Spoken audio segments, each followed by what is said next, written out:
Hello everyone. आजकल जो मैं वीडियो का एक सीरीज़ बना रहा हूँ ओवेरियन सिस्ट के ऊपर, उसका आज ये चौथा वीडियो है।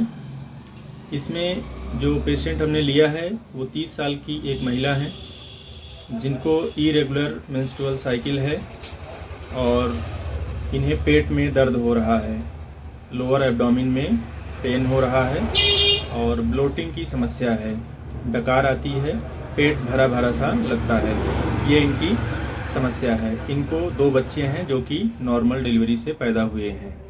तो इनका हम क्या करते हैं, पहले एक अल्ट्रासाउंड करवाते हैं।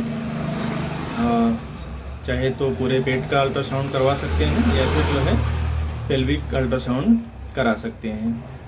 तो अल्ट्रासाउंड कराने पर उसमें जो आता है वो हीमोरेजिक सिस्ट, जो कि 3x4 सेंटीमीटर का हीमोरेजिक सिस्ट अल्ट्रासाउंड में लिख करके आ रहा है। ठीक है, तो ये जो हीमोरेजिक सिस्ट है इसका ट्रीटमेंट क्या करना है या ये अपने आप ठीक हो जाएगा, इन सब के बारे में हम आपको बताते हैं। तो ये जो सिस्ट है ये अपने आप ठीक होने वाली सिस्ट है। ठीक है, इसमें कोई ट्रीटमेंट की आवश्यकता नहीं है। जैसे कि आपको यदि कहीं पे चोट लग जाती है तो खून जम जाता है, ठीक है, तो वो क्या करते हैं, उसके लिए क्या ऑपरेशन करते हैं? नहीं, वो अपने आप ठीक हो जाता है, उसके लिए कोई भी ट्रीटमेंट की आवश्यकता नहीं होती है। तो उसी तरह से जब फॉलिकल्स रप्चर होती है तो वहाँ पर भी एक इस तरह से ब्लीडिंग की वजह से हीमोरेजिक सिस्ट बनने की संभावना रहती है। तो वही सिस्ट इनको बन गया है, जिसको ना हमें पंक्चर करना है, ना सक्शन करना है और ना ही कोई उसमें ऑपरेशन करना है।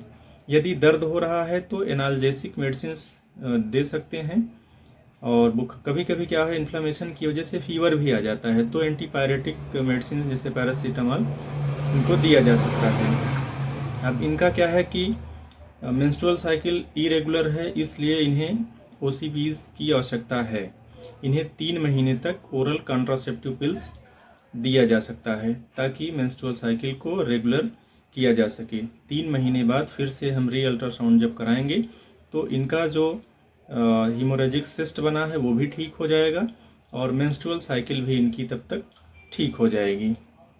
ऐसे पेशेंट्स में कभी कभी ये होता है कि PID पेल्विक इन्फ्लामेटरी डिजीज जिसे बोलते हैं, PID की संभावना रहती है। यदि PID हो गया है तो इनको वेजाइनल डिस्चार्ज होने लगता है और यदि ये वेजाइनल डिस्चार्ज हो रहा है तो आप इन्हें एंटीबायोटिक दे सकते हैं। कोई भी ब्रॉड स्पेक्ट्रम एंटीबायोटिक जैसे डॉक्सीसाइक्लिन भी दे सकते हैं। 100 mg BD 5 डेज अगर दे देते हैं तो भी पेशेंट को पूरी तरह से रिलीफ हो जाता है। और दूसरी समस्या ऐसे पेशेंट्स में जिनको सिस्ट की समस्या होती है, उनको क्या होता है कि महीने के बीच में भी ब्लीडिंग होने की संभावना रहती है। तो यदि उनको इस तरह से ब्लीडिंग बीच में हो रही है तो उसके लिए ट्राइनेक्सामिक एसिड की टैबलेट 500 मिलीग्राम की BD या TDS से दे सकते हैं, तो जो ब्लीडिंग हो रही है वो ठीक हो जाएगी।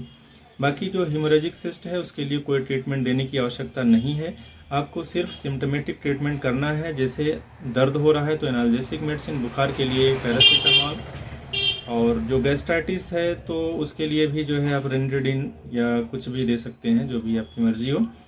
और इसके अलावा आपको मेंस्ट्रुअल साइकिल को रेगुलर करने के लिए OCPs देना है, जो कि 3 महीने तक देना है। 3 महीने के बाद बंद कर देना है, तब तक उसका जो मेंस्ट्रुएशन है वो भी रेगुलर हो जाएगा। और 3 महीने के बाद जब री अल्ट्रासाउंड कराया जाएगा तो उसमें हीमोरेजिक सिस्ट आपको गायब मिलेगा। ठीक है, तो ये रहा आज का हमारा जो है चौथा केस। उम्मीद करता हूँ कि इसके बारे में आपको संपूर्ण जानकारी मिल गई होगी। आप हमारे चैनल को सब्सक्राइब करिए, वीडियो को लाइक और शेयर ज़रूर करें। धन्यवाद।